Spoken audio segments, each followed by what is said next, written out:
Hello, I'm Daniela. In today's slow stitching video, I'm going to show you something interesting called the faux couching stitch. Now I'm going to show you 5 versions of this stitch.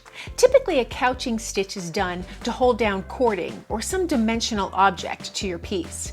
You never stitch through the couching, you just stitch over it, and so that secures whatever it is you're stitching down to your piece. Now, couching can be done in straight lines or curved lines, and it's very forgiving and flexible. Today we're going to use pre-printed fabric, just fabric with stripes on it. You can use any fabric that you have. You can even add your own lines with marker onto your fabric if you would like to do this technique and you don't have any striped fabric. I'm going to show you 5 versions of very simple straight stitch variations. So every stitch is going to use a straight stitch variation and they're not going to cross. Those are different techniques that I'll show in future videos to add different variations to your couching stitch repertoire. So let's get started right away. So to do the faux couching technique, it's just like stitching the couching stitch, which is just a stitch that goes over cording. It's usually in a straight line. It can be curved, and that's the beauty of the couching stitch, is it's very forgiving and very flexible. So here are just some examples in this little sampler of how I use the couching stitch on printed fabric. So I don't have that dimension that I would have with either cording or yarn. But it still produces a very interesting result when you use the print on the fabric to make your stitches. Now you don't have to use printed striped fabric, although you certainly can. You can also just take a marker and create that line on your fabric, whether it's permanent or not. I'm just going to use a piece of regular fabric here with the stripes printed on it today to show you some straight stitch faux couching techniques. So to get started, we just start with the line that we're going to use, and we'll start with this line here. And I just want to come up with a straight stitch. It doesn't matter whether you start at the top or the bottom, but you'll come up through your fabric and then just go over it with a straight stitch and go back down in. And then you'll just continue that the length of your line, spacing it however you want, making sure that all the spaces between stitches are similar. And so that's your classic couching stitch. Now there are a lot of variations that you can come up with, and I'm sure you get the idea of what I'm talking about right away. You can vary the length of the stitch, and you can vary the spacing of the stitch. And all that contributes to the overall effect that you get from making this simple stitch on your couching projects. So I'll just do a few more stitches here. And so there I have our first stitch complete, just right across that row. Now for the next stitch, I'm going to skip a line and I'm going to start using the same size stitch, but my placement is going to be quite different. So I'm going to make my first stitch, again going straight up and down the fabric, pulling it snug, and that second stitch is going to be very close to that first stitch.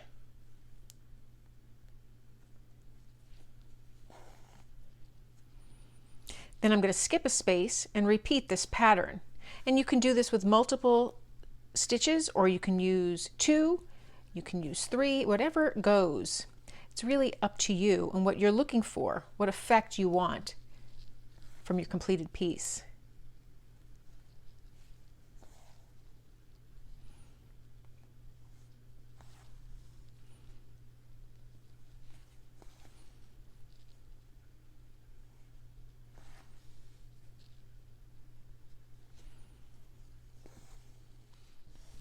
So that's our second way to use the straight stitch to do this faux couching stitch. Now for the third method, we're going to do the same stitch, the straight stitch, but we're going to vary it. So instead of going over each side of that line with the same distance or the approximate same distance, we're really going to stretch out one side. Again, you can vary the spacing, you can double them up. It's just a basic technique.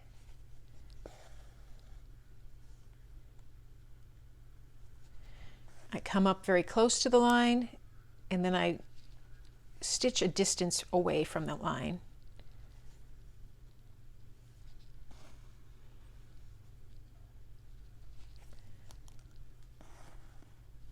And it gives a different feel. It's no longer symmetrical, so it has a different balance to this line. This would be a nice stitch to do if you had something very close to the top of the line and you had space beneath it that you wanted to use as a filler. So there are lots of possibilities for each version of this stitch. And that's the completed row. So far with each of our patterns, they've all been spaced equally apart, except when we made a teeny little cluster. So now for the third one, we're going to change that up a little. We're going to make multiple clusters, but they're all going to vary in length. So I'll start here beneath the row, and I'm going to create just a stitch. Then my next stitch is going to vary from that size. You can go up incrementally. You can make it completely spontaneous, and that's up to you. Now I'm going to skip some space and create another cluster. And you can choose if you want these clusters to match or if you want just different clusters as you go. And again, I think that really depends on the feel that you're looking for to get in your work. Something a little more soothing would be symmetrical, and something more chaotic would be asymmetrical and would produce a little tension because it wasn't smooth and balanced. And again, these are different effects that you'll go for as you do your stitching. You can plan them out ahead of time, or you can just go with what feels right with your instinct as you're doing your stitches. So there we have our last row with different clusters of different length stitches. Again, we're keeping the spacing fairly symmetrical. You could fill the line in entirely with stitches, but that's a completely different look. To give it that faux couching, you want that pattern to develop, even if the pattern is a little askew. And for our last row today of the straight stitches, since none of the stitches are going to cross, we're just going to make a diagonal, and it doesn't matter which direction you go in. You start from behind your fabric, make your diagonal stitch, and then using any of the techniques above, you want those stitches to either match or be equally spaced. You might even want to throw in a little cluster of different diagonal stitches. But it's a different effect, just that slight angle.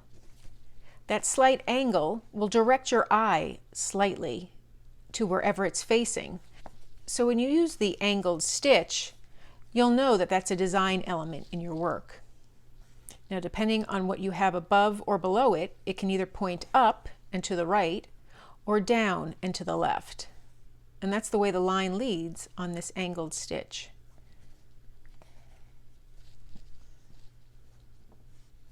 So those are 5 ways to use the straight stitch for your faux couching stitch. And you can always use them on your couching stitch as well, but because we don't have that raised section, it's not a true couching stitch. We're not holding anything down to our fabric. So those are 5 versions of a faux couching stitch. Those stitches can be used to actually couch an object down if you had cording or a feather or even a toothpick or something like a skewer, something that you wanted to hold down on your work. The beauty of this stitch is it really secures whatever it is you're holding down, and that can also be transferred to images that aren't 3-dimensional, just something printed on the fabric.